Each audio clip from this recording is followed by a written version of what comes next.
Personal no le gustaba, aunque gracias al benefactor sabía sus secretos. Su propio aliado estaba en el humito, dijo, pero no concretó la naturaleza del humo. Inquirí al respecto. Permaneció callado. Tras una larga pausa le pregunté, ¿qué clase de poder es un aliado? Ya te dije, es una ayuda. ¿Cómo ayuda? Un aliado es un poder capaz de llevar a un hombre más allá de sus propios límites. Así es como un aliado puede revelar cosas que ningún ser humano podría. Pero Mezcalito también lo saca a uno de sus propios límites. ¿No lo convierte eso en un aliado? No. Mezcalito te saca de ti mismo para enseñarte. Un aliado te saca para darte poder. Le pedí explicarme el punto con más detalle o describir la diferencia entre ambos efectos. Me miró largo rato y rió. Dijo que aprender por medio de la conversación era no solo un desperdicio sino una estupidez, porque el aprender era la tarea más difícil que un hombre podía echarse encima. Me pidió recordar la vez que traté de hallar mi sitio, y cómo quería yo encontrarlo sin trabajo porque esperaba que él me diese toda la información. Si lo hubiera hecho, dijo, yo jamás habría aprendido. Pero el saber cuán difícil era hallar mi sitio, y sobre todo el saber que existía, me darían un peculiar sentido de confianza. Dijo que mientras yo permaneciese enclavado en mi sitio bueno nada podría causarme daño corporal, porque yo tenía la seguridad de que en ese sitio específico me hallaba lo mejor posible. Tenía el poder de rechazar cuanto pudiera hacerme dañino. Pero si él me hubiese dicho dónde estaba el sitio, yo jamás habría tenido la confianza necesaria para considerar esto como verdadero saber.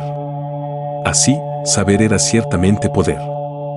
Don Juan dijo entonces que, siempre que un hombre se propone aprender, debe laborar tan arduamente como yo lo hice para encontrar aquel sitio, y los límites de su aprendizaje están determinados por su propia naturaleza. Así, no veía objeto en hablar del conocimiento. Dijo que ciertas clases de saber eran demasiado poderosas para la fuerza que yo tenía, hablar de ellas solo me acarrearía daño. Al parecer sintió que no había nada más que quisiera decir. Se levantó y fue rumbo a su casa. Le dije que la situación me abrumaba. No era lo que yo había pensado ni deseado. Dijo que los temores son naturales, todos los sentimos y no podemos evitarlo. Pero por otra parte, pese a lo atemorizante que sea el aprender, es más terrible pensar en un hombre sin aliado o sin conocimientos.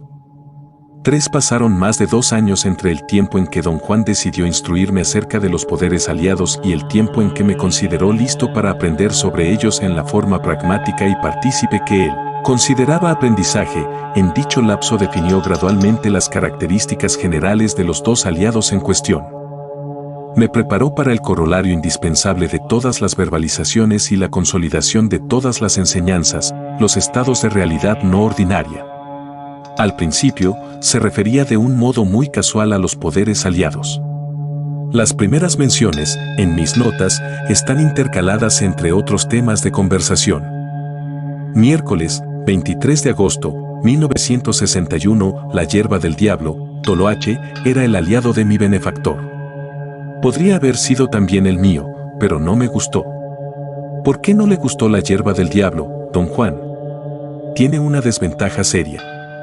¿Es inferior a otros poderes aliados? No. No me estás entendiendo. La hierba del diablo es tan poderosa como el mejor de los aliados, pero tiene algo que a mí en lo personal no me gusta. ¿Me puede decir qué es? Malogra a los hombres. Los hace probar el poder demasiado pronto, sin fortificar sus corazones, y los hace dominantes y caprichosos. Los hace débiles en medio de gran poder. ¿No hay alguna manera de evitarlo? Hay una manera de superar todo esto, pero no de evitarlo. Quien se hace aliado de la hierba debe pagar ese precio. ¿Cómo puede uno superar ese efecto, don Juan? La hierba del diablo tiene 4 cabezas, la raíz, el tallo y las hojas, las flores y las semillas. Cada una es diferente y quien se haga su aliado tiene que aprenderlas en ese orden. La cabeza más importante está en las raíces. El poder de la hierba del diablo se conquista por las raíces. El tallo y las hojas son la cabeza que cura enfermedades. Bien usada, esta cabeza es un don a la humanidad. La tercera cabeza está en las flores y se usa para volver locos a los hombres, o para hacerlos obedientes, o para matarlos. El hombre que tiene a la hierba de aliado nunca torna las flores, ni tampoco toma el tallo y las hojas, a no ser que esté enfermo, pero las raíces y las semillas se toman siempre, sobre todo las semillas. Son la cuarta cabeza de la hierba del diablo, y la más poderosa de todas. Mi benefactor decía que las semillas son la cabeza sobria, la única parte capaz de fortificar el corazón del hombre. La hierba del diablo es dura con sus protegidos, decía él, porque busca matarlos a prisa, y por lo común lo logra antes de que puedan llegar a los secretos de la cabeza sobria. Sin embargo, por ahí dicen que hubo hombres que averiguaron los secretos de la cabeza sobria. ¿Qué prueba para un hombre de conocimiento? ¿Averiguó su benefactor tales secretos? No, él no. ¿Conoce usted a alguien que lo haya hecho? No. Pero vivieron en un tiempo en que ese saber era importante. ¿Conoce a alguien que sepa de gente así? No, yo no. ¿Conocía a alguien su benefactor? Él sí. ¿Por qué no llegó su benefactor a los secretos de la cabeza sobria? Domar la hierba del diablo para hacerla un aliado es una de las tareas más difíciles que conozco. Ella y yo, por ejemplo, jamás nos hicimos alianza, quizá porque nunca le tuve cariño. ¿Puede usted usarla todavía como aliado, aunque no le tenga cariño? Puedo, solo que prefiero no hacerlo. Tal vez contigo sea diferente. ¿Por qué se llama hierba del diablo? Don Juan hizo un gesto de indiferencia, alzó los hombros y permaneció callado algún tiempo. Finalmente dijo que hierba del diablo era su nombre de leche. Había, añadió, otros nombres para la hierba del diablo, pero no debían usarse porque el pronunciar un nombre era asunto serio, sobre todo si uno estaba aprendiendo a domar un poder aliado. Le pregunté por qué el pronunciar un nombre era cosa tan grave. Dijo que los nombres se reservaban para usarse solo al pedir ayuda, en momentos de gran apuro y necesidad, y me aseguró que tales momentos ocurren tarde o temprano en la vida de quien busca el conocimiento. Domingo, 3 de septiembre, 1961. Hoy en la tarde don Juan recogió del campo 2 plantas datura. Inesperadamente trajo a colación el terna de la hierba del diablo, y luego me pidió acompañarlo a los cerros a buscar una. Fuimos en coche hasta las montañas cercanas. Saqué de la cajuela una pala y nos adentramos por una de las cañadas. Caminamos bastante rato, vadeando el chaparral que crecía denso en la tierra suave, arenosa. Don Juan se detuvo junto a una planta pequeña con hojas de color verde oscuro y flores grandes, blancuzcas, acampanadas. Esta, dijo. Inmediatamente empezó a cavar.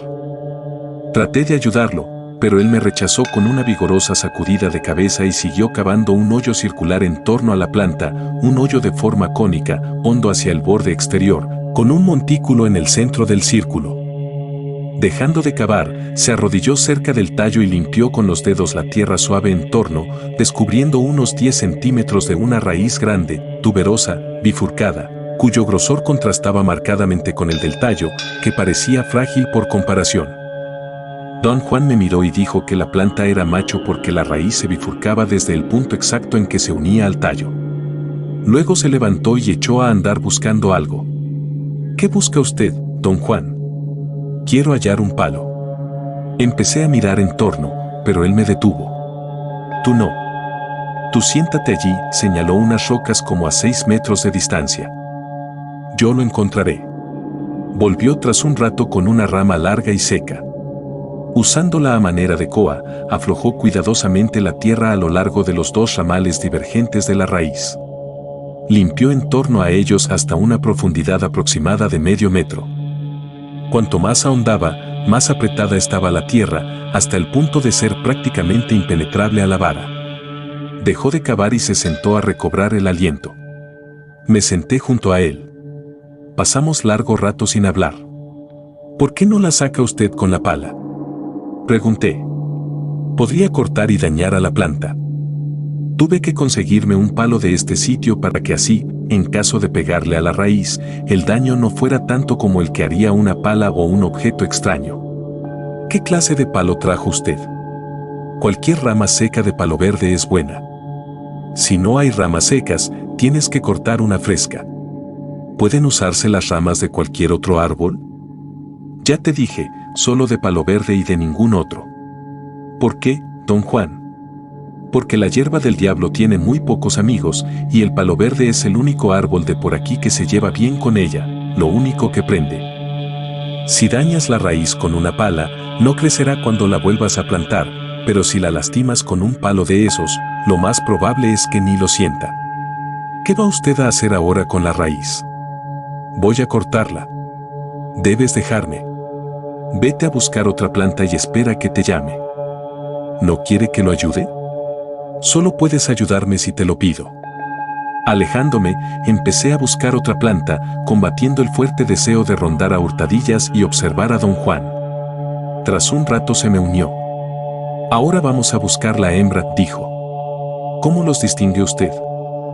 La hembra es más alta y crece por encima del suelo, así que realmente parece un arbolito. El macho es grande y se extiende cerca del suelo y más parece un matorral espeso. Cuando saquemos a la hembra verás que la raíz se hunde por un buen trecho antes de hacerse horcón. El macho, en cambio, tiene el horcón de la raíz pegada al tallo. Buscamos juntos por el campo de daturas. Luego, señalando una planta, dijo, esa es hembra. Y procedió a cavar en torno de ella como había hecho antes. Apenas descubrió la raíz pude ver que ésta se ajustaba a su predicción. Lo dejé nuevamente cuando se disponía a cortarla. Al llegar a su casa, abrió el bulto donde había puesto las daturas. Sacó primero la más grande, el macho, y la lavó en una amplia bandeja de metal. Limpió cuidadosamente toda la tierra de la raíz, el tallo y las hojas. Después de esa limpieza minuciosa, separó el tallo de la raíz haciendo una incisión superficial en torno a su juntura con un cuchillo corto y cerrado, y quebrando la planta por allí. Tomó el tallo y separó cada una de sus partes haciendo montones individuales con las hojas, las flores y las espinosas vainas de semilla. Tiró cuanto estaba seco o comido de gusanos y conservó solo las partes intactas. Unió ambos ramales de la raíz atándolos con 2 trozos de cordel, los quebró por la mitad tras hacer un corte superficial en la juntura y obtuvo 2 pedazos de raíz de igual tamaño. Luego tomó un trozo de arpillera áspera y colocó en él los 2 pedazos de raíz atados. Encima puso las hojas en un montón ordenado, luego las flores, las vainas y el tallo. Dobló la arpillera e hizo un nudo con las puntas. Repitió exactamente los mismos pasos con la otra planta, la hembra, solo que al llegar a la raíz, en vez de cortarla, dejó intacta la horqueta, como una letra y invertida. Luego puso todos los pedazos en otro bulto de tela. Cuando terminó, ya había oscurecido. Miércoles, 6 de septiembre, 1961. Hoy, al atardecer, volvimos al tema de la hierba del diablo. Creo que deberíamos empezar otra vez con esa planta, dijo de pronto don Juan. Tras un silencio cortés pregunté, ¿qué va usted a hacer con las plantas? Las plantas que saqué y corté son mías, dijo.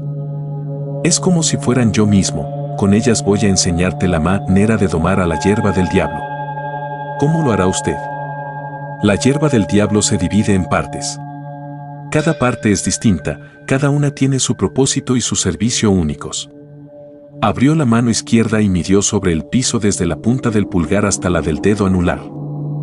Esta es mi parte. Tú medirás la tuya con tu propia mano.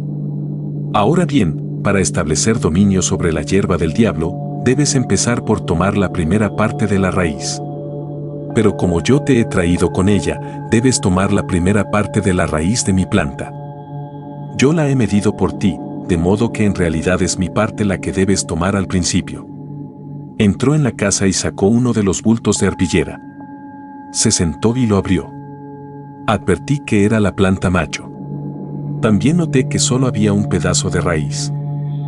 Don Juan tomó el trozo restante de los 2 originales y lo sostuvo frente a mi cara. Esta es mi primera parte, dijo. Yo te la doy. Yo mismo la he cortado para ti. La he medido como mía, ahora te la doy. Por un instante, se me ocurrió que debería masticar la raíz como una zanahoria, pero él la metió en una bolsita blanca de algodón. Fue a la parte trasera de la casa. Allí tomó asiento en el piso, cruzando las piernas, y con una mano redonda empezó a macerar la raíz dentro de la bolsa. Trabajaba sobre una piedra lisa que servía de mortero.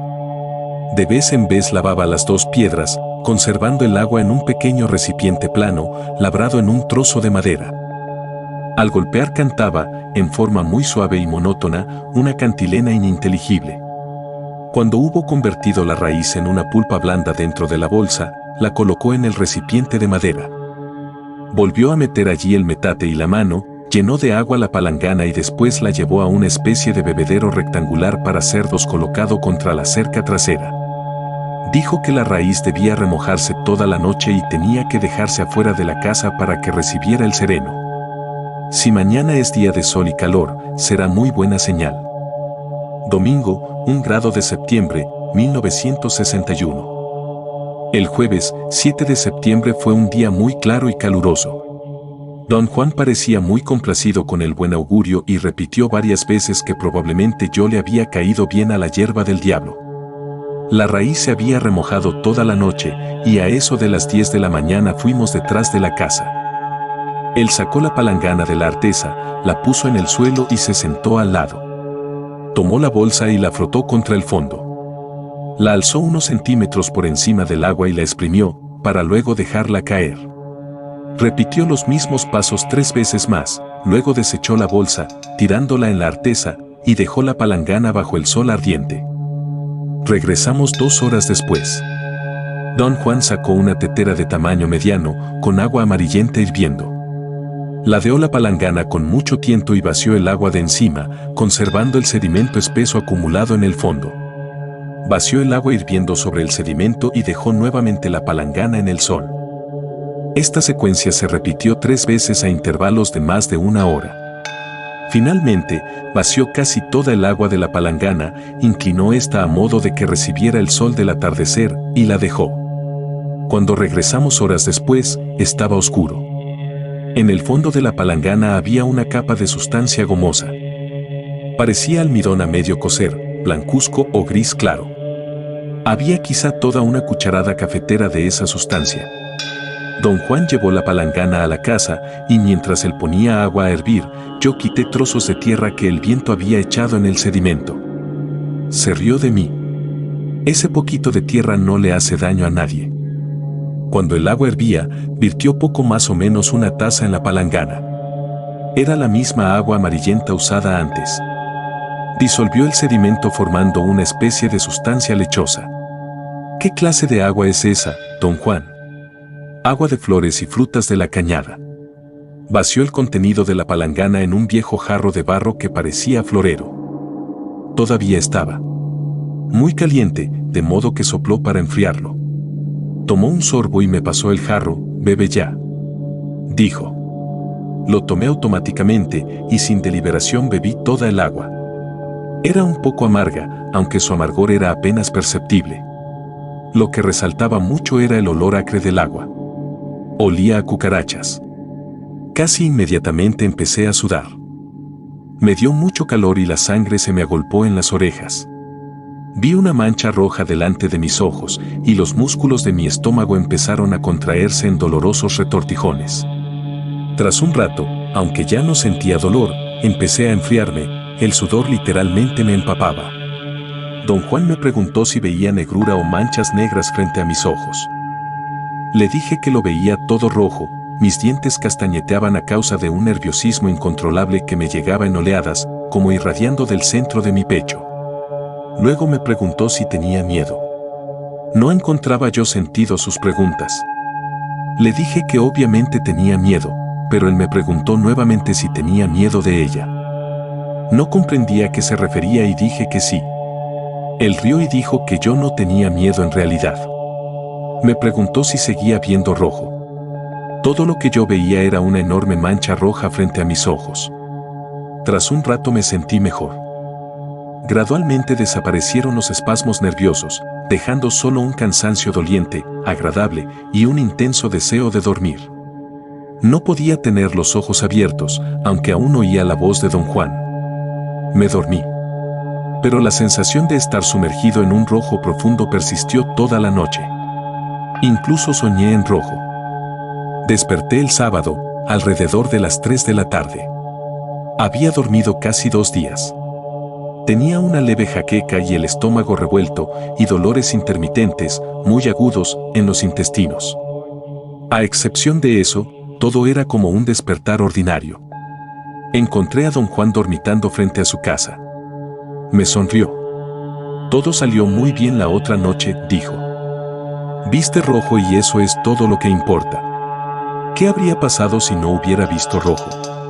Habrías visto negro, y eso es mala señal. ¿Por qué es mala? Cuando un hombre ve negro, quiere decir que no está hecho para la hierba del diablo, y vomita las entrañas, todas verdes y negras. ¿Y se muere? No creo que nadie muera de esto, pero sí se puede enfermar por mucho tiempo. ¿Qué les pasa a quienes ven rojo? No vomitan, y la raíz les produce un efecto de placer, lo cual significa que son fuertes y de naturaleza violenta, eso le gusta a la hierba. Así es como incita. Lo único malo es que los hombres terminan siendo esclavos suyos a cambio del poder que les da. Pero sobre esas cosas no tenemos control. El hombre vive solo para aprender. Y si aprende es porque esa es la naturaleza de su suerte, para bien o para mal. ¿Qué debo hacer luego, don Juan? Luego debes plantar un brote que he cortado de la otra mitad de la primera parte de raíz. Tú la otra noche tomaste la mitad, y ahora hay que meter en la tierra la otra mitad. Tiene que crecer y dar semilla antes de que puedas emprender la verdadera tarea de domar a la planta. ¿Cómo la domaré? La hierba del diablo se doma por la raíz. Paso a paso, debes aprender los secretos de cada parte de la raíz. Debes tomarlas para aprender los secretos y conquistar el poder. ¿Se preparan las distintas partes en la misma forma en que usted preparó la primera? No, cada parte es distinta. ¿Cuáles son los efectos específicos de cada parte? Ya te dije, cada una enseña una forma distinta de poder. Lo que tomaste la otra noche no es nada todavía. Cualquiera puede con eso. Pero solo el brujo puede tomar las partes más hondas. No puedo decirte qué hacen porque todavía no sé si ella irá a tomarte. Hay que esperar. ¿Cuándo me dirá, entonces? Cuando tu planta crezca y dé semilla. Si cualquiera puede tomar la primera parte, ¿para qué se usa? Diluida, es buena para todas las cosas de la hombría, gente vieja que ha perdido el vigor, o jóvenes que buscan aventuras, o hasta mujeres que quieren pasión. Dijo usted que la raíz se usa solo para el poder, pero veo que también se usa para otras cosas aparte del poder. ¿Estoy en lo cierto? Me miró durante un rato muy largo, con una mirada firme que me hizo sentir incómodo. Sentí que mi pregunta lo había enojado, pero no podía comprender por qué. La hierba se usa solo para el poder, dijo finalmente con tono seco, severo. El hombre que quiere recobrar su vigor, la gente joven que busca soportar la fatiga y el hambre, el hombre que quiere matar a otro hombre, la mujer que quiere estar caliente, todos desean poder. Y la hierba se lo da. ¿Sientes que la quieres? Preguntó tras una pausa. Siento un vigor extraño, dije, y era verdad. Lo había advertido al despertar y lo sentía entonces. Era una sensación muy peculiar de incomodidad, de amargura, todo mi cuerpo se movía y se estiraba con ligereza y fuerza inusitadas. Tenía comezón en los brazos y en las piernas. Mis hombros parecían henchirse, los músculos de mi espalda y de mi cuello me hacían sentir deseos de empujar árboles o frotarme contra ellos. Me sentía capaz de demoler un muro. No dijimos más. Estuvimos un rato sentados en el zaguán. Noté que don Juan se estaba quedando dormido, cabeceó un par de veces y luego, sencillamente, estiró las piernas, se acostó en el piso con las manos tras la cabeza y se durmió. Me levanté y fui detrás de la casa, donde quemé mi energía física extra limpiando la basura. Don Juan, recordaba yo, había dicho que le gustaría que yo lo ayudase a limpiar detrás de su casa. Más tarde, cuando él se despertó y vino al traspatio, yo me hallaba más relajado. Nos sentamos a comer y durante la comida me preguntó 3 veces cómo me sentía. Siendo esto una rareza, terminé por preguntar, ¿por qué le preocupa cómo me siento, don Juan? ¿Espera que tenga una mala reacción por haber tomado el jugo? Rió. Pensé que se estaba portando como un niño travieso que ha armado una jugarreta e investiga los resultados de vez en cuando. Todavía riendo, dijo, no pareces enfermo. Hace rato hasta me hablaste mal. No es cierto, don Juan, protesté. No recuerdo haberle hablado nunca así. Tomé muy en serio ese punto porque no recordaba haberme sentido molesto con él. Saliste en su defensa, dijo. ¿En defensa de quién? Estabas defendiendo a la hierba del diablo. Ya parecía su amante. Yo iba a protestar aún más vigorosamente, pero me contuve. De veras no me di cuenta de que estaba defendiéndola. Claro que no. Ni siquiera te acuerdas de lo que dijiste, ¿verdad? No, no me acuerdo. Tengo que admitirlo. Ya ves. Así es la hierba del diablo. Se te cuela como una mujer. Ni siquiera te das cuenta.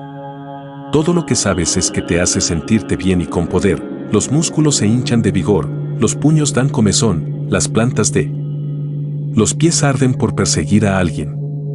Cuando un hombre la conoce es cuando de veras se llena de ansias. Mi benefactor decía que la hierba del diablo se queda con los hombres que quieren poder y se deshace de los que no pueden con ella. Pero el poder era más común entonces, se buscaba con más ganas. Mi benefactor era un hombre poderoso y, según lo que me dijo, su benefactor era todavía más dado a buscar poder. Pero en esos días había razón para ser poderoso. ¿Piensa usted que ya no hay razón para el poder en estos días? El poder está bien para ti, ahora. Eres joven. No eres indio. ¿Acaso la hierba del diablo sea buena en tus manos? Parece que te gustó. Te hizo sentirte fuerte. Yo mismo sentí todo eso. Y sin embargo no me gustó. ¿Puede decirme por qué, don Juan? No me gusta su poder. Ya no sirve de nada. En otros tiempos, como aquellos de los que mi benefactor me contaba, había razón para buscar poder. Los hombres realizaban hazañas fenomenales, eran admirados por su fuerza y temidos y respetados por su saber. Mi benefactor me contaba historias de hazañas verdaderamente fenomenales que se realizaron hace mucho, mucho. Pero ahora nosotros, los indios, ya no buscamos ese poder. Hoy en día, los indios usan la hierba para darse friegas. Usan las hojas y las flores para otras cosas, hasta dicen que les curan los granos. Pero no buscan su poder, un poder que actúa como un imán, más potente y más peligroso de manejar cuanto más se ahonda la raíz en la tierra.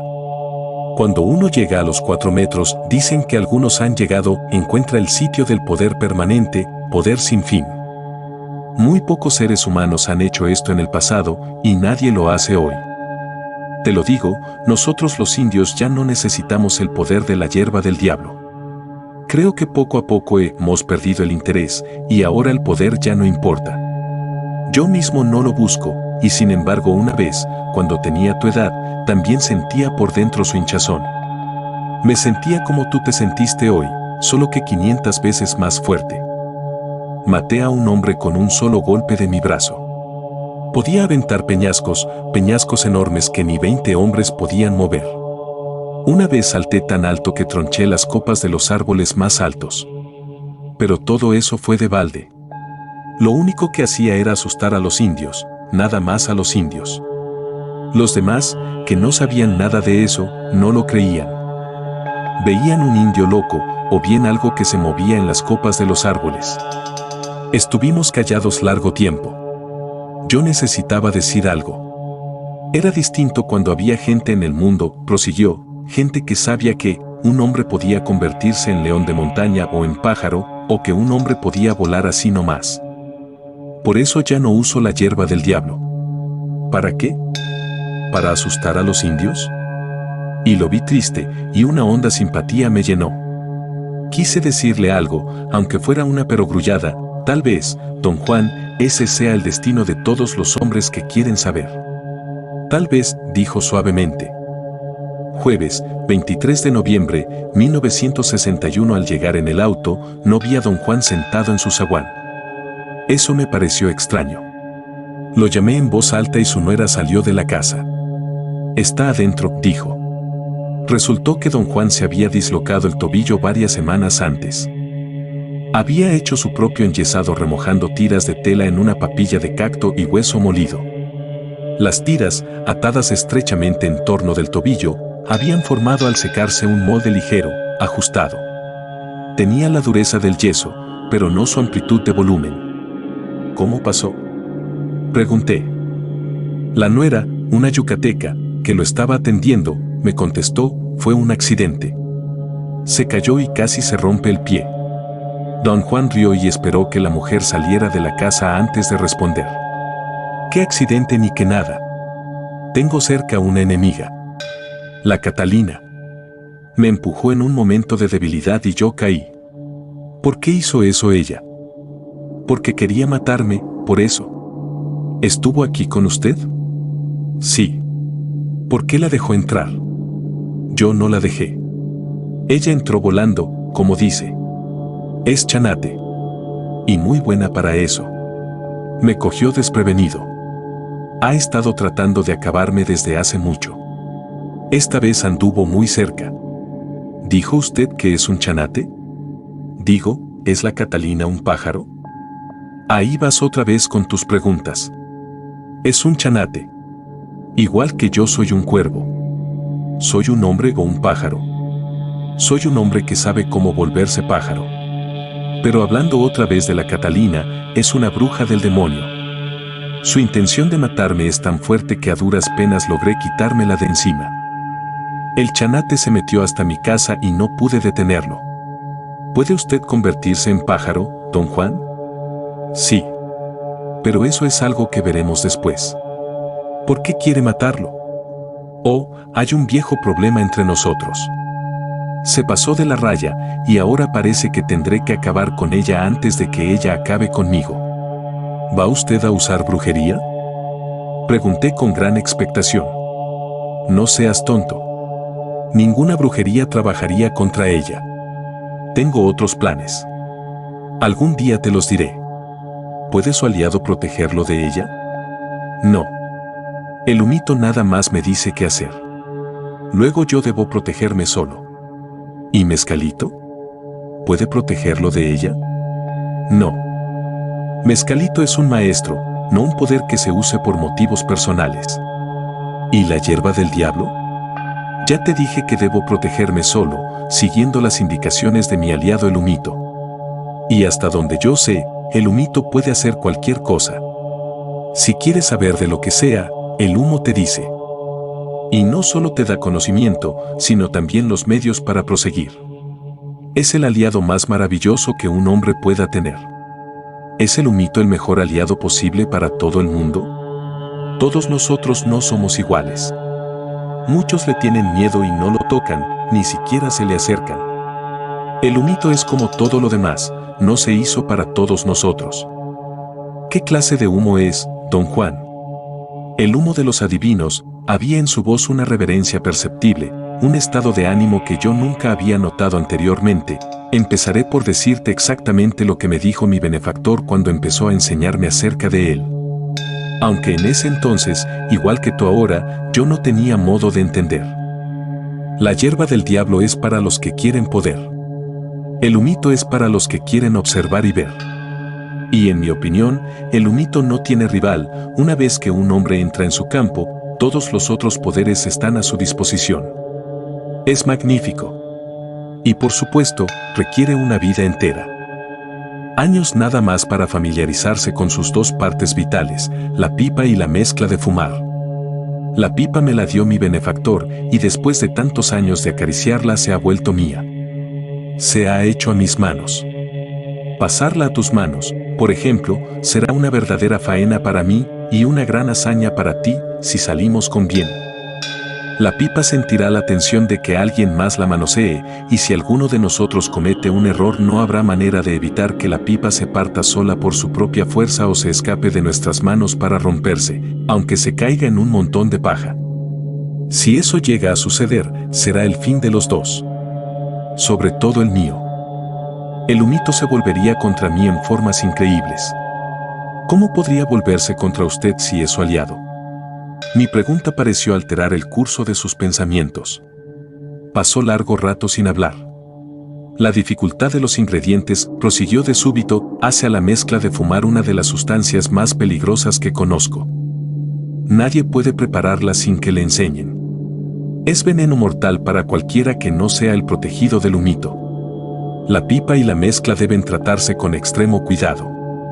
Y el hombre que trata de aprender debe prepararse llevando una vida dura, tranquila. Los efectos son tan terribles que solo un hombre fuerte puede soportar la más pequeña fumada.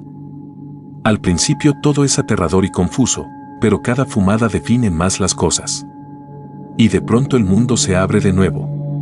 Increíble. Cuando esto sucede, el humito se ha hecho aliado de uno y le resolverá cualquier problema permitiéndole entrar en mundos inconcebibles. Esta es la mayor propiedad del humito, su mayor don. Y lleva a cabo su función sin dañar en lo más mínimo. Yo llamo al humito un verdadero aliado. Como de costumbre, estábamos sentados frente a su casa, donde el suelo de tierra está siempre limpio y bien apisonado. Don Juan se levantó de pronto y entró en la casa. Tras unos momentos regresó con un bulto angosto y volvió a sentarse. «Esta es mi pipa», dijo. Se inclinó hacia mí para mostrarme una pipa que sacó de una funda de lienzo verde. Medía unos 22 o 25 centímetros. El tallo era de madera rojiza, sencillo, sin ornamentación. El cuenco parecía también de madera, y era un poco voluminoso en comparación con el delgado tallo. Tenía un acabado pulido y era de color gris oscuro, casi del color del carbón. Don Juan sostuvo la pipa frente a mi cara, pensé que me la estaba entregando. Alargué la mano para tomarla, pero él la apartó rápidamente. «Esta pipa me la dio mi benefactor», dijo. «A su tiempo yo te la pasaré a ti. Pero primero debes conocerla. Cada vez que vengas te la daré. Empieza por tocarla. Agárrala un rato muy corto, al principio, hasta que tú y la pipa se acostumbren el uno al otro. Luego métela en tu bolsa, o acaso en tu camisa. Y finalmente póntela en la boca. Todo esto se hace poco a poco, despacio y con tiento. Cuando la amistad está hecha, fumas en ella. Si sigues mi consejo y no te apuras, a lo mejor el humito se hace también tu aliado preferido». Me entregó la pipa, pero sin soltarla. Alargué hacia ella el brazo derecho. «Con las dos manos», dijo él. Toqué la pipa con ambas manos durante un momento muy breve. No me la acercó lo suficiente para asirla, sino solo lo bastante para tocarla, luego la apartó. «El primer paso es que la pipa te guste. Eso lleva tiempo». ¿Puedo yo disgustar a la pipa, don Juan? No. No puedes disgustarle, pero debes aprender a que te guste para que, cuando te llegue la hora de fumar, la pipa te ayude a no tener miedo. ¿Qué fuma usted, don Juan? Esto. Abrió el cuello de su camisa dejando ver una bolsita que llevaba colgada como un medallón. La sacó, la desató y con mucho cuidado virtió parte del contenido en la palma de su mano. Hasta donde pude ver, la mezcla parecía hojas de té finamente deshebradas cuyo color variaba del café oscuro al verde claro, con unas cuantas pizcas de amarillo brillante. Reintegró la mezcla a la bolsa, cerró la bolsa, la ató con una tirilla de cuero y la puso nuevamente bajo su camisa. ¿Qué clase de mezcla es? Lleva muchas cosas. Conseguir todos los ingredientes es empresa muy difícil. Hay que viajar lejos. Los honguitos que se necesitan para preparar la mezcla crecen solo en ciertas épocas del año y solo en ciertos sitios. ¿Tiene usted una mezcla diferente para cada tipo de ayuda que necesita? No. Solo hay un humito y no hay otro como él. Señaló la bolsa colgada contra su pecho y alzó la pipa que descansaba entre sus piernas. Estas dos son una. Una no puede ir sin la otra. Esta pipa y el secreto de esta mezcla pertenecían a mi benefactor. A él se los entregaron en la misma forma en que mi benefactor me los dio a mí. Aunque la mezcla es difícil de preparar, uno puede volver a abastecerse. El secreto está en los ingredientes y en la manera como se tratan y se mezclan. En cambio, la pipa es para toda la vida. Debe tratársela con cuidado infinito. Es resistente y fuerte, pero nunca hay que golpearla ni hacerla rodar de aquí para allá. Hay que manejarla con las manos secas, nunca cuando las manos están sudadas, y nada más debe usarse cuando se esté a solas. Y nadie, absolutamente nadie debe verla nunca, a menos que uno quiera dársela a alguien. Así me enseñó mi benefactor, y así he tratado a la pipa toda mi vida. ¿Qué pasaría si usted perdiera o rompiera la pipa? Meneó la cabeza, muy lentamente, y me miró. Me moriría. ¿Son como la suya todas las pipas de los brujos? No todos tienen pipas como la mía. Pero conozco algunos que sí. ¿Puede usted mismo hacer una pipa como esta, don Juan? Insistí. Suponga que no la tuviera, ¿cómo podría darme una si quisiera? Si no tuviera la pipa, no podría ni querría darla. De darla cualquier otra cosa. Parecía algo hosco conmigo. Metió con mucho cuidado la pipa en la funda, que debía de estar forrada de algún material suave, pues la pipa, que encajaba con justeza, se deslizó fácilmente al interior. Don Juan entró en la casa para guardar su pipa. ¿Está usted enojado conmigo, don Juan? Le pregunté cuando volvió. Pareció sorprenderse de mi pregunta. No. Nunca me enojo con nadie. Ningún ser humano puede hacer nada lo bastante importante para enojarme. Uno se enoja con la gente cuando siente que sus actos son importantes. Yo ya no siento eso. Martes, 26 de diciembre, 1961. El tiempo específico de replantar el brote, como don Juan llamaba a la raíz, no estaba fijado, aunque se suponía que era el siguiente paso para domar el poder vegetal. Llegué a casa de don Juan el sábado, 23 de diciembre, temprano por la tarde. Estuvimos un rato sentados en silencio, como de costumbre. El día era cálido y nublado. Habían pasado meses desde que don Juan me diera la primera parte. Es tiempo de devolver la hierba a la tierra, dijo de pronto. Pero antes voy a prepararte una protección. Tú la guardarás, y solo tú debes verla. Como yo voy a prepararla, también yo la veré. Eso no es bueno porque, como te dije, no le tengo buena voluntad a la hierba del diablo. No somos uno. Pero mi recuerdo no vivirá mucho, soy demasiado viejo. Sin embargo, debes guardarla de los ojos de otros porque, mientras dura su recuerdo de haberla visto, el poder de la protección sufre daño. Entró en su cuarto y sacó 3 bultos de arpillera debajo de un petate viejo. Volvió al zaguán y tomó asiento. Tras largo silencio abrió uno de los bultos. Era la datura hembra que había recogido en mi compañía. Todas las hojas, flores y vainas apiladas con anterioridad estaban secas. Tomó el trozo largo de raíz en forma de I y luego ató nuevamente el bulto. La raíz se había secado y enjutado y las barras de la horqueta se hallaban más separadas y contorsionadas. Puso la raíz en su regazo, abrió el morral de cuero y extrajo su cuchillo. Sostuvo la raíz seca frente a mí. Esta parte es para la cabeza, dijo, e hizo la primera incisión en la cola de la I, que vista al revés semejaba la forma de un hombre con las piernas abiertas. Esta es para el corazón, dijo, y cortó cerca del ángulo de la I. Luego cortó las puntas de la raíz, dejando unos 7 centímetros en cada barra de la I. Luego, con lentitud y paciencia, talló la forma de un hombre. La raíz era seca y fibrosa. Para tallarla, don Juan hacía 2 incisiones y pelaba las fibras entre ambas hasta la hondura de los cortes. Sin embargo, cuando se trataba de detalles, como dar forma a brazos y manos, cincelaba la madera. El producto final fue una figurilla como de alambre, un hombre con los brazos cruzados sobre el pecho y las manos en posición de aferrar. Don Juan se levantó y fue hasta una agave azul que crecía frente a la casa, junto al porche. Asió la dura espina de una de las pulposas hojas centrales, la dobló y le dio 2 o 3 vueltas. El movimiento circular casi separó la espina de la hoja, dejándola colgada. Él la mordió, o más bien la tomó entre los dientes, y dio un tirón. La espina salió de la pulpa, arrastrando consigo un manojo de largas fibras, hebras de 60 centímetros de largo unidas a la parte leñosa como una cola blanca.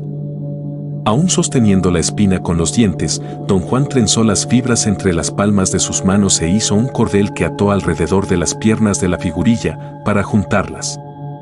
Envolvió la parte inferior del cuerpo hasta que el cordel se terminó, luego, con gran pericia, utilizó la espina como una lesna dentro de la parte delantera del cuerpo, bajo los brazos cruzados, hasta que la aguda punta salió, como brotando de las manos de la figurilla. Usó de nuevo los dientes y, jalando con suavidad, sacó la espina casi por entero. Parecía una larga lanza sobresaliendo del pecho de la figura. Sin mirar ya la estatuilla, don Juan la metió en su morral. Parecía exhausto por el esfuerzo. Se acostó en el piso y se quedó dormido. Ya estaba oscuro cuando despertó. Comimos las provisiones que yo le había llevado y estuvimos un rato más sentados en el zaguán. Luego don Juan caminó hacia la parte trasera de la casa, llevando los 3 bultos de arpillera, cortó varias ramas secas y encendió una fogata. Nos sentamos cómodamente frente a ella y don Juan abrió los 3 bultos. Además del que contenía los pedazos secos de la planta hembra, había otro con todo lo que aún quedaba de la planta macho, y un tercero, voluminoso, que contenía pedazos verdes de datura, recién cortados. Don Juan fue a la artesa y regresó con un mortero muy hondo, que más parecía una jarra con el fondo en suave curva. Hizo un hoyo poco profundo y asentó firmemente el mortero en la tierra, echó más ramas secas en el fuego, después tomó los 2 bultos con los pedazos secos de las plantas macho y hembra y los vació juntos en el mortero. Sacudió la arpillera para asegurarse de que todos los pedazos habían caído en el mortero. Del tercer bulto extrajo 2 trozos frescos de raíz de datura. Voy a prepararlo solo para ti, dijo. ¿Qué clase de preparación es, don Juan? Lino de estos pedazos viene de una planta macho, el otro de una planta hembra. Esta es la única vez que se deben juntar las 2 plantas. Los pedazos vienen de 1 metro de hondo. Los maceró con golpes parejos de la mano del mortero. Al hacerlo cantaba en voz baja, una especie de zumbido monótono, sin ritmo. Las palabras me resultaron ininteligibles. Se hallaba absorto en su tarea. Cuando las raíces estuvieron completamente maceradas, tomó del bulto algunas hojas de datura. Estaban limpias y recién cortadas, todas intactas, sin cortes ni agujeros de gusano. Las echó en el mortero una por una. Tomó un puñado de flores de datura y también las echó en el mortero, en la misma forma deliberada. Conté 14 de cada cosa. Luego sacó un manojo de vainas frescas, verdes, conservaban sus espinas y no estaban abiertas. No pude contarlas porque las echó todas juntas en el mortero, pero supuse que también eran 14. Añadió 3 tallos de datura, sin hojas. Eran rojos oscuros y estaban limpios y, a juzgar por sus ramificaciones múltiples, parecían haber pertenecido a unas plantas grandes. Tras poner en el mortero todos estos ingredientes, los convirtió en una pulpa con los mismos golpes parejos. En determinado momento inclinó el mortero y con la mano empujó la mezcla a una olla vieja. Me alargó la mano, pensé que quería que se la secara. En vez de ello, tomó mi mano izquierda y con un movimiento muy rápido separó los dedos medio y anular tanto como pudo. Luego, con la punta de su cuchillo, me hirió entre ambos dedos y desgarró hacia abajo la piel del anular. Actuó con tanta habilidad y rapidez que cuando retraje la mano esta tenía una cortada honda y la sangre fluía en abundancia. Cogió nuevamente mi mano, la puso sobre la olla y la apretó para forzar la salida de más sangre. El brazo se me adormeció. Me hallaba en un estado de shock, extrañamente frío y rígido, con una sensación opresiva en el pecho y en los oídos. Sentí que resbalaba sobre mi asiento. Me estaba desmayando. Don Juan soltó mi mano y agitó el contenido de la olla. Al recuperarme del shock, me sentí realmente enojado con él. Tardé bastante tiempo en recobrar la compostura. Colocó 3 piedras en torno al fuego y puso encima la olla. A todos los ingredientes añadió algo que me pareció ser un gran trozo de cola de carpintero, así como una olla de agua, y dejó hervir la mezcla. Las plantas de datura tienen, por sí solas, un olor muy peculiar. Combinadas con la cola, que produjo un fuerte olor cuando la mezcla empezó a hervir, creaban un vapor tan acerbo que yo debía contenerme para no vomitar. La mezcla hirvió largo rato mientras seguíamos inmóviles, sentados frente a ella. A ratos, cuando el viento llevaba el vapor en mi dirección, la pestilencia me envolvía, y yo aguantaba el aliento en un esfuerzo por evitarla. Don Juan abrió su morral y sacó la figurilla, me la dio cuidadosamente y me indicó ponerla en la olla sin quemarme las manos. La dejé resbalar suavemente hacia la papilla hirviente. Él sacó su cuchillo, y por un segundo creí que iba a cortarme de nuevo. En vez de ello, empujó la figurita con la punta del cuchillo y la hundió. Observó la papilla hervir durante un rato más y luego empezó a limpiar el mortero. Lo ayudé. Cuando terminamos, puso contra la cerca el mortero y la mano. Entramos en la casa y la olla quedó toda la noche sobre las piedras. Al amanecer, don Juan me dio instrucciones de sacar la figurilla de la goma y colgarla del techo mirando hacia el este, para que se secara al sol. A mediodía estaba tiesa como alambre. El calor había sellado el pegamento y el color verde de las hojas se había mezclado con él. La figurilla tenía un acabado brillante, extraño. Don Juan me pidió descolgarla. Luego me dio un morral pequeño que había hecho con una vieja chaqueta de ante que yo le llevé tiempo atrás. El morral era igual al que él mismo tenía. La única diferencia era que el suyo era de cuero café suave. Mete tu imagen en el morral y ciérralo, dijo. No me miraba y deliberadamente mantenía apartado el rostro. Una vez que tuve la figurilla dentro del morral me dio una red para cargar y me indicó poner allí la olla de barro. Caminó hasta mi coche, me quitó a red de las manos y la ató a la tapa abierta del compartimiento de guantes. Ven conmigo, dijo. Lo seguí. Rodeó la casa, describiendo un círculo completo en el sentido de las manecillas del reloj. Se detuvo en el zaguán y circundó la casa de nuevo, esta vez en dirección contraria, regresando otra vez al zaguán. Permaneció inmóvil algún tiempo y luego se sentó. Estaba yo condicionado a suponer un significado en todo cuanto don Juan hacía. Me preguntaba cuál podría ser el de dar vueltas a la casa, cuando él dijo, caramba. Se me olvidó dónde lo puse. Le pregunté qué buscaba. Dijo haber olvidado dónde dejó el brote que yo debía replantar. Rodeamos la casa una vez más antes de que recordara el sitio. Me mostró un pequeño frasco de vidrio sobre un pedazo de tabla clavado a la pared, debajo del techo. El frasco contenía la otra mitad de la primera parte de la raíz de datura. El brote mostraba un incipiente crecimiento de hojas en su extremo superior. El frasco contenía una pequeña cantidad de agua, pero nada de tierra. ¿Por qué no tiene tierra?, pregunté. No todas las tierras son la misma, y la hierba del diablo debe conocer solo la tierra en que vivirá y crecerá. Y ahora es tiempo de devolverla a la tierra antes que la dañen los gusanos. ¿Podemos plantarla aquí cerca de la casa?, pregunté. No. No. Cerca de aquí no. Debe regresar a un sitio de tu gusto. ¿Pero dónde puedo encontrar un sitio de mi gusto? Eso yo no sé. Puedes plantarla donde quieras. Pero hay que velar por ella, porque debe vivir para que tú tengas el poder que necesitas. Si muere, eso significa que no te quiere y no debes molestarla más. Significa que no tendrás poder sobre ella. Por eso debes cuidarla y velar por ella, para que crezca. Pero no vayas a consentirla. ¿Por qué no? Porque si no es su voluntad crecer, de nada sirve sonsacarla. Pero, eso sí, demuéstrale que te preocupas. Tenla limpia de gusanos y dale agua cuando la visites. Esto debe hacerse cada cierto tiempo hasta que tenga semilla. Después de que las primeras semillas germinen, estaremos seguros de que te quiere. Pero, don Juan, no me es posible cuidar la raíz como usted dice. Si quieres su poder, debes hacerlo. No hay otra manera. ¿Puede usted cuidármela mientras no estoy aquí, don Juan? No. Yo no. No puedo. Cada quien debe alimentar su propio brote. Yo tuve el mío. Ahora tú debes tener el tuyo. Y solo cuando de semillas, como te dije, podrás considerarte listo para aprender. ¿Dónde piensa usted que debo replantarla?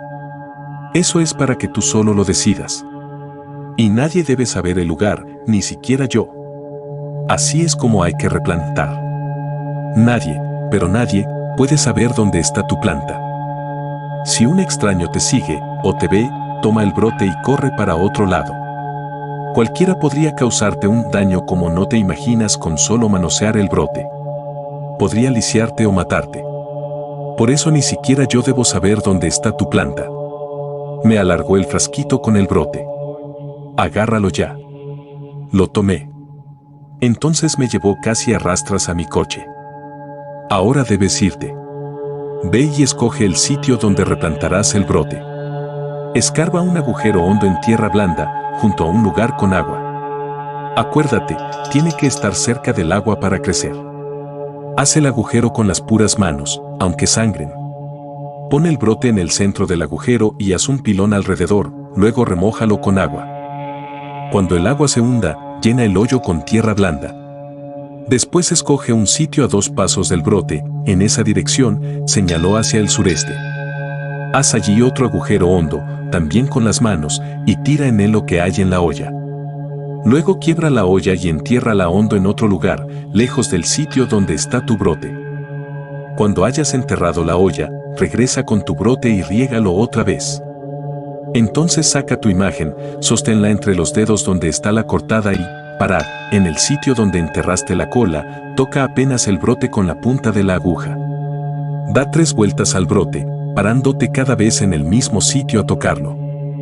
¿Tengo que seguir una dirección específica al dar vueltas a la raíz?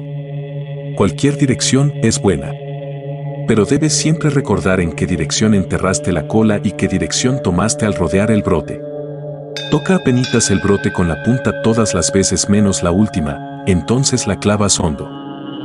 Pero hazlo con cuidado, arrodíllate para afirmar la mano, porque no debes romper la punta dentro del brote. Si la rompes, estás acabado. La raíz no te servirá de nada. ¿Tengo que decir algo mientras doy la vuelta al brote? No, eso lo haré yo por ti. Sábado, 27 de enero, 1962. Apenas llegué a su casa esta mañana, don Juan me dijo que iba a enseñarme cómo se prepara la mezcla de fumar. Caminamos hasta los cerros y nos adentramos bastante por una de las cañadas. Se detuvo junto a un arbusto alto y esbelto cuyo color contrastaba marcadamente con el de la vegetación circundante. El chaparral en torno era amarillento, pero el arbusto era verde brillante. De este arbolito debes tomar las hojas y las flores, dijo. El momento justo para cortarlas es el día de las ánimas. Sacó su cuchillo y tronchó la punta de una rama delgada. Eligió otra rama similar y también le tronchó la punta. Repitió esta operación hasta tener un puñado de puntas de rama. Luego se sentó en el suelo. Mira, dijo. Corté todas las ramas encima de la horqueta que hacen 2 o más hojas y el tallo. ¿Ves? Todas son iguales. Nada más usé la punta de cada rama, donde las hojas están frescas y tiernas. Ahora hay que buscar un lugar sombreado. Caminamos hasta que pareció hallar lo que buscaba. Sacó del bolsillo un largo cordel y lo ató al tronco y a las ramas bajas de 2 arbustos, haciendo una especie de tendedero donde colgó de cabeza las puntas de rama. Las ordenó con pulcritud a lo largo del cordel, enganchadas por la horqueta entre las hojas y el tallo, parecían formar una larga fila de jinetes verdes. Hay que ver que las hojas se sequen en la sombra, dijo. El sitio debe ser apartado y difícil de alcanzar. Así las hojas están protegidas, hay que dejarlas a secar en un sitio donde sea casi imposible encontrarlas. Después de que se secan, hay que ponerlas en un paquete y sellarlas. Quitó las hojas del cordel y las tiró en los arbustos cercanos. Al parecer solo había querido mostrarme el procedimiento. Seguimos caminando y don Juan cortó 3 flores distintas, diciendo que eran parte de los ingredientes y debían juntarse al mismo tiempo. Pero las flores se ponían en sendas vasijas de barro y se secaban en la oscuridad. Había que poner una tapa en cada vasija para que las flores crearan moho dentro del recipiente. Dijo que la función de las hojas y las flores consistía en endulzar la mezcla del humito. Salimos de la cañada y nos encaminamos al lecho del río. Tras un largo rodeo volvimos a su casa. En la noche estuvimos sentados hasta hora avanzada en su propio cuarto, cosa que rara vez me permitía, y me habló del ingrediente final de la mezcla, los hongos.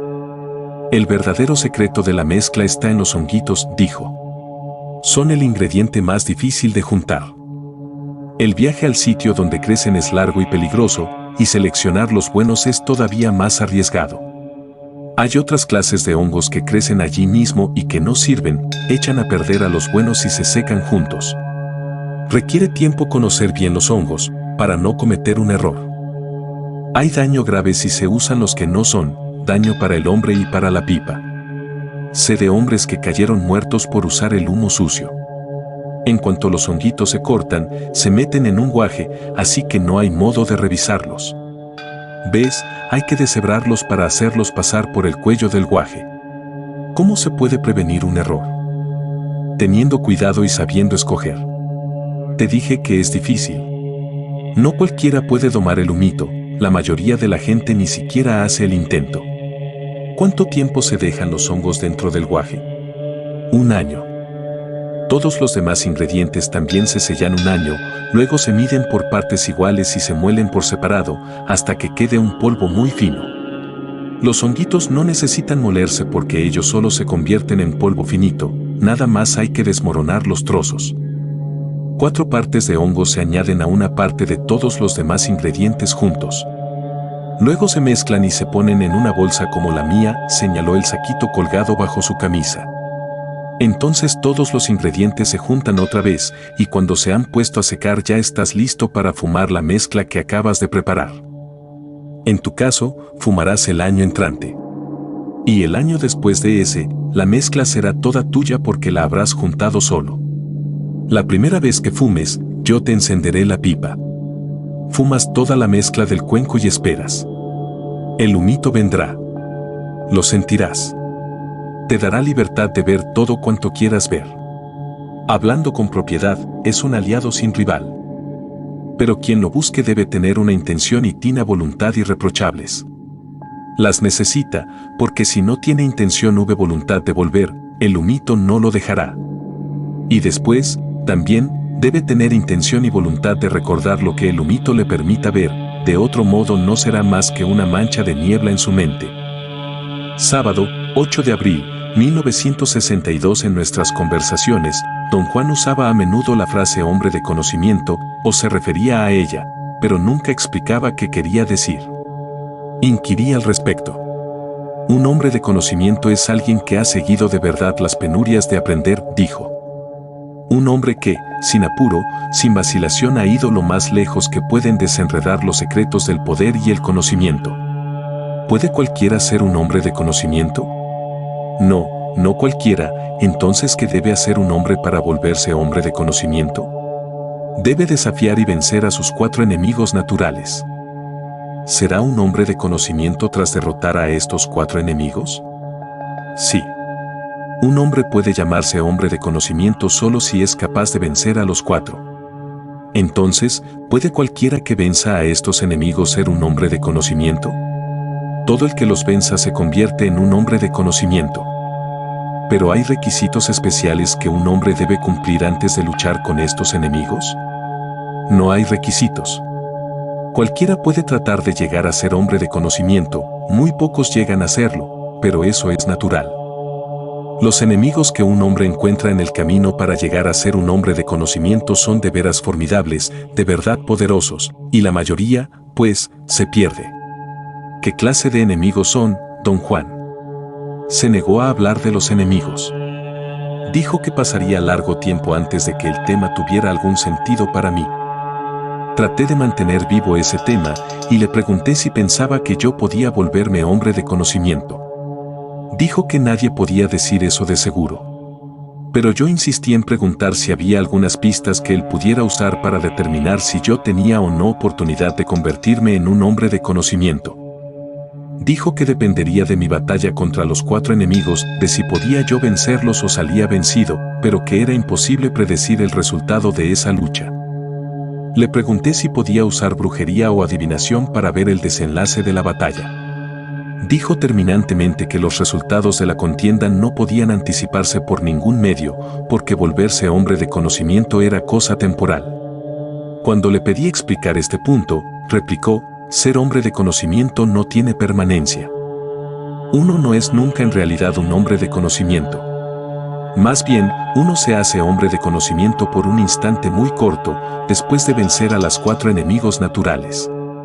Debe usted decirme, don Juan, ¿qué clase de enemigos son? No respondió.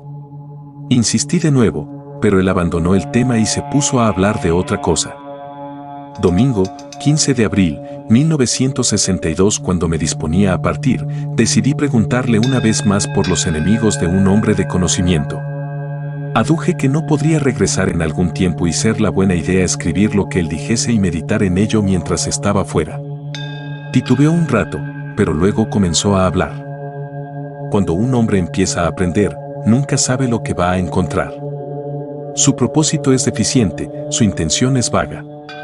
Espera recompensas que nunca llegarán, pues no sabe nada de los trabajos que cuesta aprender. Pero uno aprende así, poquito a poquito al comienzo, luego más y más. Y sus pensamientos se dan de topetazos y se hunden en la nada. Lo que se aprende no es nunca lo que uno creía. Y así se comienza a tener miedo. El conocimiento no es nunca lo que uno se espera. Cada paso del aprendizaje es un atolladero, y el miedo que el hombre experimenta empieza a crecer sin misericordia, sin ceder. Su propósito se convierte en un campo de batalla. Y así ha tropezado con el primero de sus enemigos naturales, el miedo. Un enemigo terrible, traicionero y enredado como los cardos. Se queda oculto en cada recodo del camino, acechando, esperando. Y si el hombre, aterrado en su presencia, echa a correr, su enemigo habrá puesto fin a su búsqueda. ¿Qué le pasa al hombre si corre por miedo? Nada le pasa, solo que jamás aprenderá. Nunca llegará a ser hombre de conocimiento. Llegará a ser un maleante o un cobarde cualquiera, un hombre inofensivo, asustado, de cualquier modo, será un hombre vencido. Su primer enemigo habrá puesto fin a sus ansias. ¿Y qué puede hacer para superar el miedo? La respuesta es muy sencilla. No debe correr. Debe desafiar a su miedo y pese a él debe dar el siguiente paso en su aprendizaje y el siguiente y el siguiente. Debe estar lleno de miedo, pero no debe detenerse. Esa es la regla. Y llega un momento en que su primer enemigo se retira. El hombre empieza a sentirse seguro de sí. Su propósito se fortalece. Aprender no es ya una tarea aterradora. Cuando llega ese momento gozoso, el hombre puede decir sin duda que ha vencido a su primer enemigo natural. Ocurre de golpe, don Juan, o poco a poco. Ocurre poco a poco, y sin embargo el miedo se conquista rápido y de repente. ¿Pero no volverá el hombre a tener miedo si algo nuevo le pasa? No. Una vez que un hombre ha conquistado el miedo, está libre de él por el resto de su vida, porque a cambio del miedo ha adquirido la claridad, una claridad de mente que borra el miedo. Para entonces, un hombre conoce sus deseos, sabe cómo satisfacer esos deseos. Puede prever los nuevos pasos del aprendizaje y una claridad nítida lo rodea todo. El hombre siente que nada está oculto y así ha encontrado a su segundo enemigo, la claridad. Esa claridad de mente, tan difícil de obtener, dispersa el miedo, pero también ciega. Fuerza al hombre a no dudar nunca de sí. Le da la seguridad de que puede hacer cuanto se le antoje, porque todo lo que ve lo ve con claridad. Y tiene valor porque tiene claridad, y no se detiene en nada porque tiene claridad.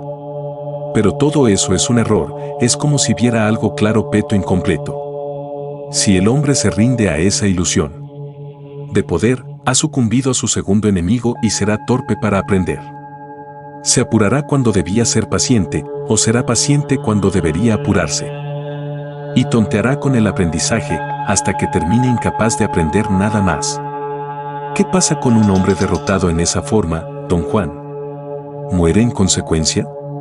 No, no muere. Su segundo enemigo nomás ha parado en seco sus intentos de hacerse hombre de conocimiento. En vez de eso, el hombre puede volverse un guerrero impetuoso o un payaso. Pero la claridad que tan caro ha pagado no volverá a transformarse en oscuridad y miedo. Será claro mientras viva, pero ya no aprenderá ni ansiará nada. ¿Pero qué tiene que hacer para evitar la derrota? Debe hacer lo que hizo con el miedo, debe desafiar su claridad y usarla solo para ver y esperar con paciencia y medir con tiento antes de dar otros pasos. Debe pensar, sobre todo, que su claridad es casi un error. Y vendrá un momento en que comprenda que su claridad era solo un punto delante de sus ojos. Y así habrá vencido a su segundo enemigo, y llegará a una posición donde nada puede ya dañarlo. Esto no será un error ni tampoco una ilusión. No será solamente un punto delante de sus ojos. Ese será el verdadero poder. Sabrá entonces que el poder tanto tiempo perseguido es suyo por fin. Puede hacer con él lo que se le antoje. Su aliado está a sus órdenes. Su deseo es la regla. Ve claro y parejo todo cuanto haya alrededor. Pero también ha tropezado con su tercer enemigo, el poder.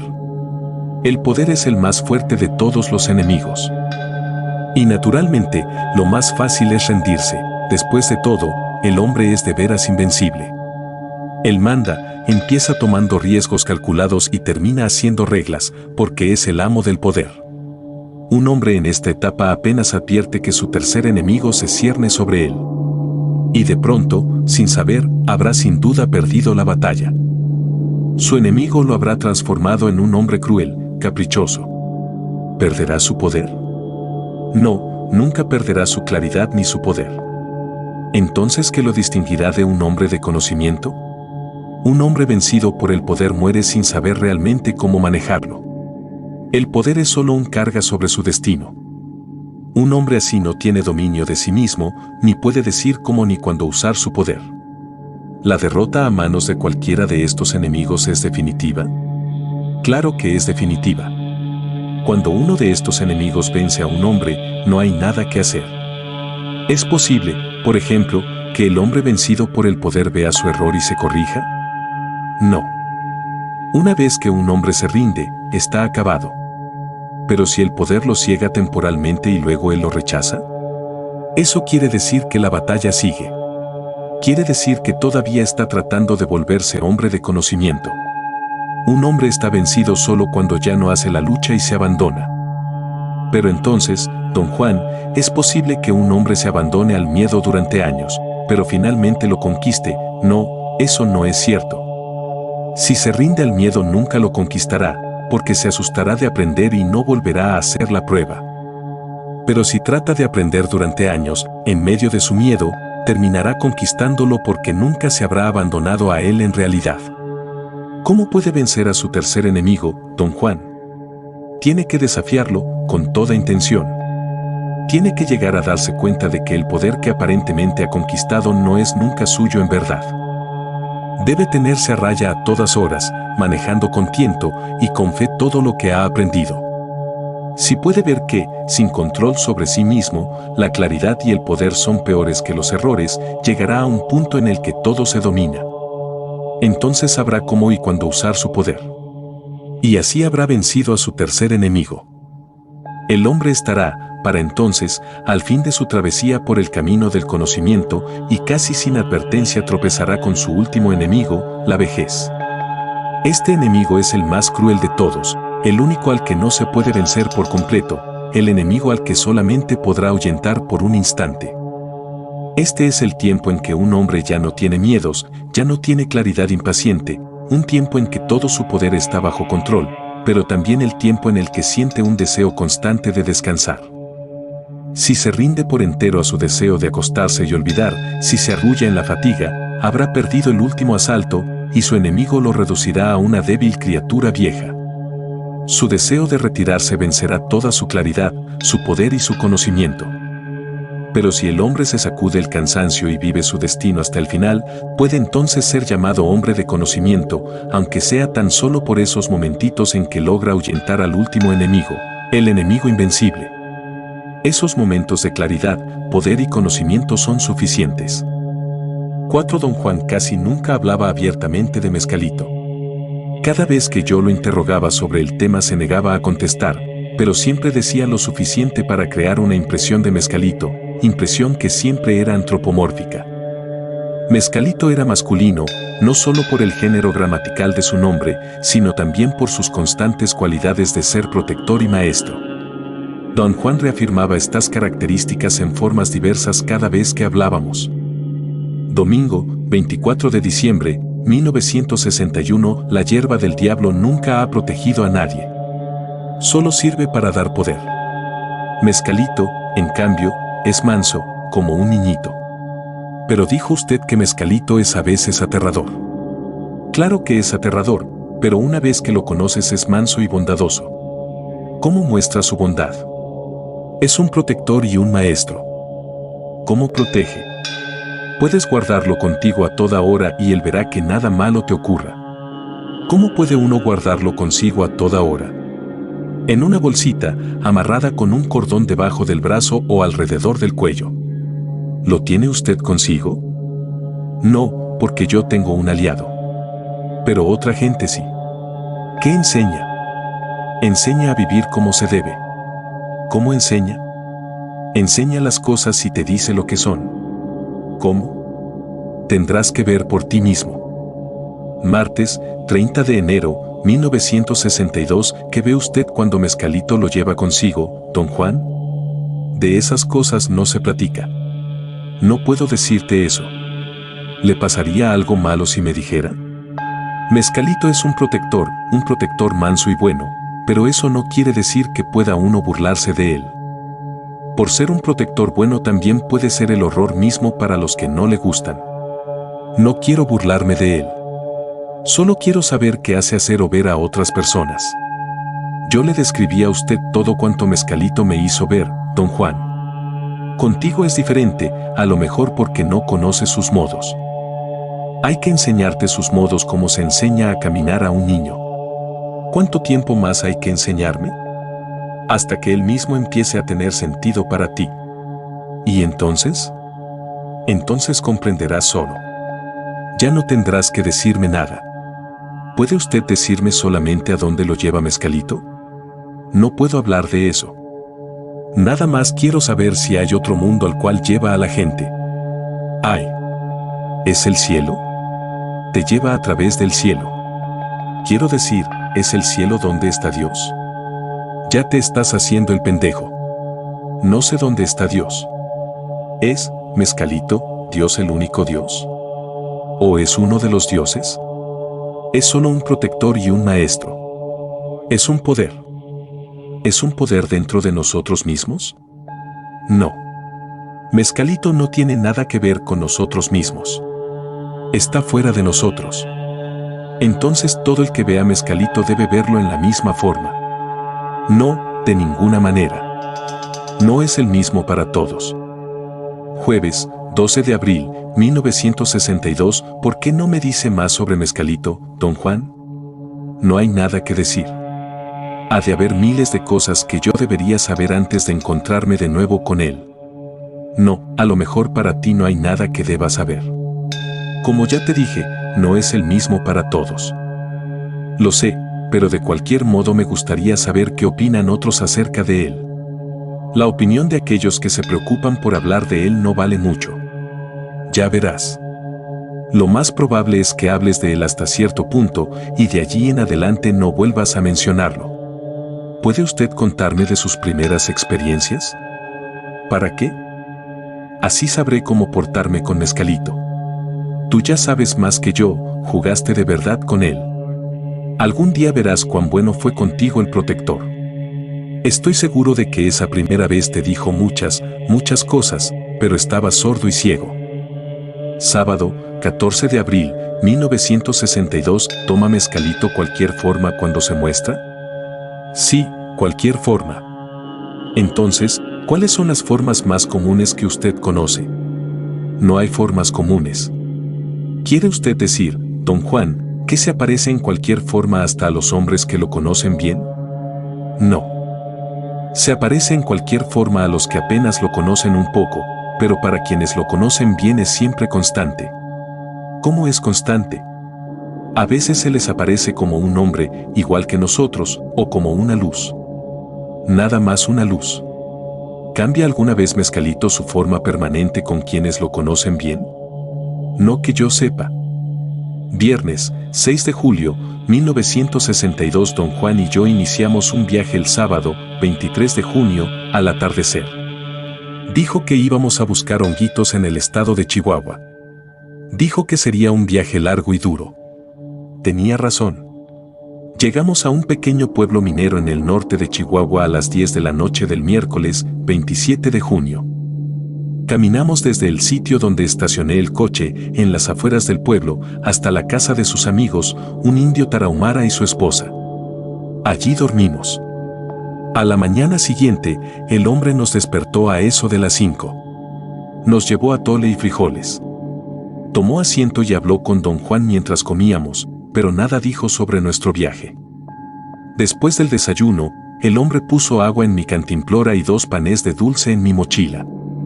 Don Juan me entregó la cantimplora, se colgó la mochila a la espalda con un cordón, agradeció al hombre su cortesía y, volviéndose hacia mí, dijo: «Es hora de irse».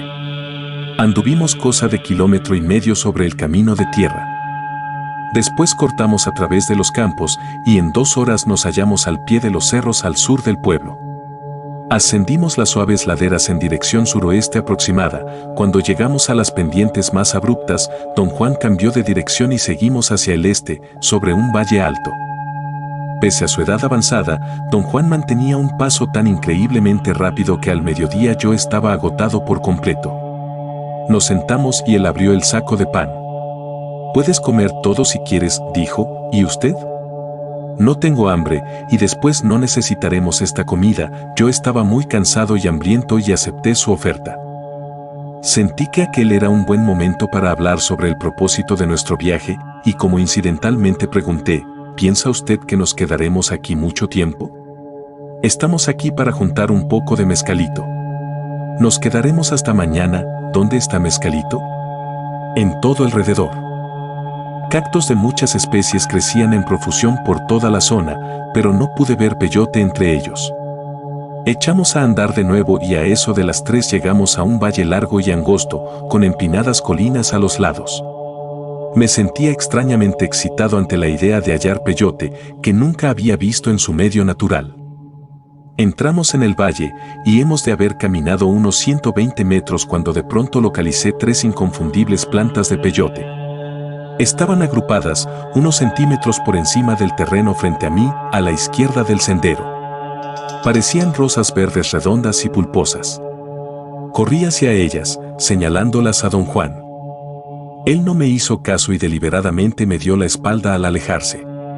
Me di cuenta que había hecho lo que no debía, y durante el resto de la tarde caminamos en silencio, cruzando despacio el suelo llano del valle, cubierto de piedras pequeñas y agudas.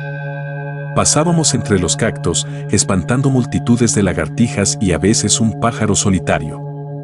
Y yo dejé atrás veintenas de plantas de peyote sin decir una palabra. A las 6 estábamos al pie de las montañas que marcaban el final del valle. Trepamos a una saliente. Don Juan dejó su saco y se sentó. Yo tenía hambre de nuevo, pero no nos quedaba comida. Sugerí que recogiéramos el mezcalito y volviéramos al pueblo. Pareció molestarse y chasqueó los labios. Dijo que íbamos a pasar la noche allí. Permanecimos sentados en silencio. Había una pared de roca a la izquierda y a la derecha estaba el valle recién atravesado.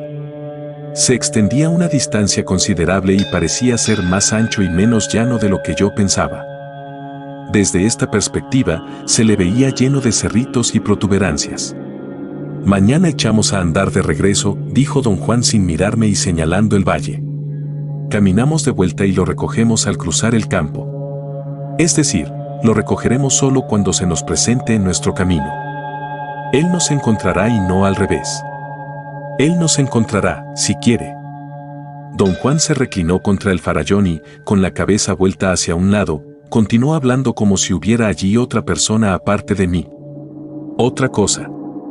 Solo yo puedo recogerlo. Tú a lo mejor puedas cargar la bolsa o caminar delante de mí, todavía no sé. Pero mañana no vayas a señalarlo como hiciste hoy».